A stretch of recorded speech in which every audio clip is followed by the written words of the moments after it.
मीठा खिलाओ प्लीज, मुझे जोर की मिर्ची लगी है। कितने जोर की मिर्ची लगी है तुम्हें? अब ये कैसे बताऊं कि कितने वोल्ट की मिर्ची लगी है? 1912 में यूएसए के फार्मासिस्ट W.L. स्कॉविल ने एक तरीका निकाला था जिसकी मदद से ये नापा जा सकता है कि मिर्ची कितनी तीखी है। हाँ, अगर मिर्ची लग जाए तो आदमी के कान से धुआं निकलने लगता है। अरे देखो, मिर्ची में हीट होती है ना। स्कॉविल ने इसी हीट को शुगर से न्यूट्रलाइज करके चिली यानी मिर्ची की हीट यानी तीखेपन को नापने की यूनिट तैयार की थी। बाद में इसको और डेवलप किया गया और इसे SHO हीट यूनिट का नाम दिया गया। इतनी मेहनत करने की क्या जरूरत थी? अरे उन्हें ये पता करना था कि दुनिया की सबसे तीखी मिर्ची कौन सी है। आप तो ऐसे कह रही हो जैसे दुनिया में 2-4 दर्जन टाइप की मिर्चियाँ पाई जाती हैं। इस दुनिया में पूरे 400 तरह की मिर्चियाँ पाई जाती हैं। अरे बाप रे! बहुत सारे हिस्टोरियंस और एक्सपर्ट्स ये मानते हैं कि सेंट्रल और साउथ अमेरिका के लोग 7000 BC से मिर्च को जानते हैं और 6000 साल पहले मेक्सिको में चिली पेपर्स की ठीक से खेती शुरू हुई थी। मिर्ची को चिली क्यों बोलते हैं ये तो मैं जानता हूँ। क्यों बोलते हैं? क्योंकि जिसको मिर्च लगती है वो चिल्लम चिल्ली मचाने लगता है, बिल्कुल मेरी तरह। 1493 में स्पेन के क्रिस्टोफर कोलंबस स्पेन में इंडिया का फेमस पेपर लाने के इरादे से इंडिया की खोज में निकले। इंडिया जाने के लिए उन्हें ईस्ट की तरफ जाना था, मगर एशिया के लिए शॉर्टकट ढूंढते हुए वो वेस्ट डायरेक्शन में चले गए और अमेरिका पहुंच गए। यहाँ पे वो गलती से चिली को पेपर समझ बैठे और इसलिए इसे चिली पेपर भी कहा जाने लगा। ये चिली पेपर यूरोपियन कंट्रीज और पुर्तगाल में काफी पॉपुलर हो गया। मुझ जैसे लोगों को परेशान करने के लिए अमेरिका से इसे इंडिया कौन लाया? इंडिया में सन 1498 में चिली के साथ पधारे पुर्तगाल के world famous traveller Vasco da Gama and thanks to him सबसे पहले मिर्ची का स्वाद चखा गोवा ने। अगर इंडिया में मिर्ची सबसे पहले पुर्तगाली लोग लाए थे तो फिर उससे पहले क्या इंडिया में लोग मिर्ची नहीं खाते थे? सरसों दा साग मक्के दी रोटी। ढाबे का मेन्यू पढ़ रहे हो? नहीं, गाना गा रहा हूँ। ये हिंदी फिल्म का गाना है, मगर बाद में पता चला कि खेत तो स्विट्जरलैंड में है। तो होगा। सरसों तो दुनिया के कई हिस्सों में पाया भी जाता है और खाया भी जाता है, जैसे कि China, Canada, Germany, France, Pakistan, Bangladesh, Nepal, United kingdom और स्विट्जरलैंड। वर्ल्ड में मस्टर्ड यानी सरसों के 40 से ज्यादा स्पीसीज हैं। दिखते तो सारे एक जैसे हैं।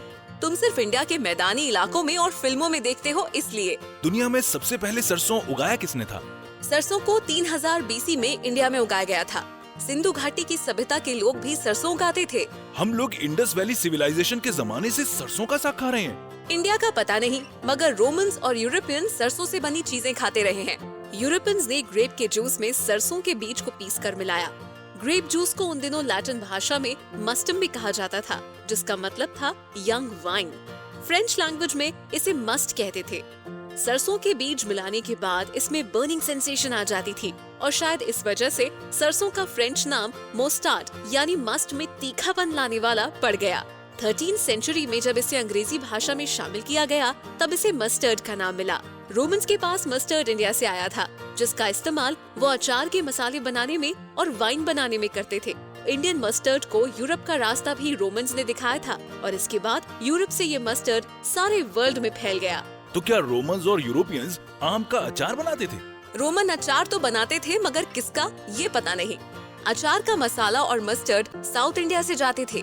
एम्परर नीरो ने रोम को रीबिल्ड किया था, तब उन्होंने इंडिया से मस्टर्ड और दूसरे मसालों का इंपोर्ट बैन कर दिया था।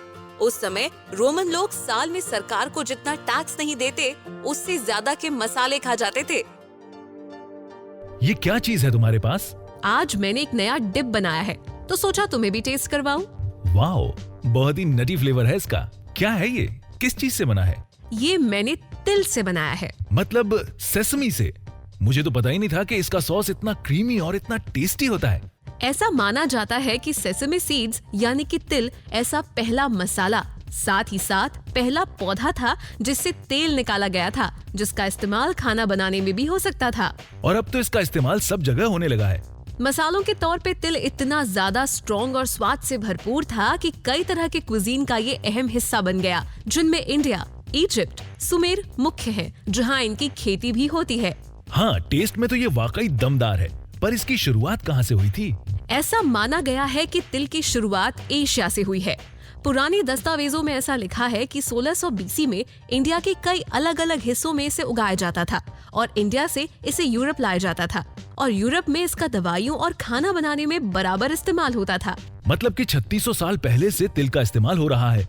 पर क्या इसका इस्तेमाल सिर्फ इंडिया और यूरोप में ही होता था? रोमन्स ने तिल को एक नया आयाम दिया। उन्होंने तिल को जीरे के साथ पीस के पेस्ट्री के लिए नए फ्लेवर्स के क्रीम की खोज की और उस फ्लेवर ने तिल को स्वाद की दुनिया में बहुत ही ऊंचा दर्जा दे दिया। जीरा और तिल ने मिलकर स्वाद की दुनिया को हिला दिया। पुराने संस्कृति के धरोहर माने जाने वाले एनाटोलिया रीजन, जो कि आज टर्की के नाम से फेमस है, इस शहर ने सबसे पहले तकरीबन 900 बीसी में तिल को प्रेस करके उसमें से एक लिक्विड निकाला था, जिसे तिल में से निकलने की वजह से तेल कहा गया। इस तेल का इस्तेमाल पर्शिया और इंडिया में भी बहुत ज्यादा होने लगा था। अमेजिंग! तेल का नामकरण तक तिल से हुआ है। स्वाद के साथ साथ नामकरण में भी हेल्प करने लगा था तिल। 689 बीसी में बेबीलोनिया में तिल का तेल परफ्यूम बनाने के लिए एक आइडियल बेस माना जाता था। इस तेल का इस्तेमाल केक्स और दवाइयाँ बनाने में भी बहुत करते थे। यहाँ तक कि वाइन बनाने में भी तिल का बहुत इस्तेमाल होता था। छोटा सा दाना और गुणों से भरपूर। जब चाहो ऑन हो जाओ, एपिक ऑन चलाओ। Available across all devices.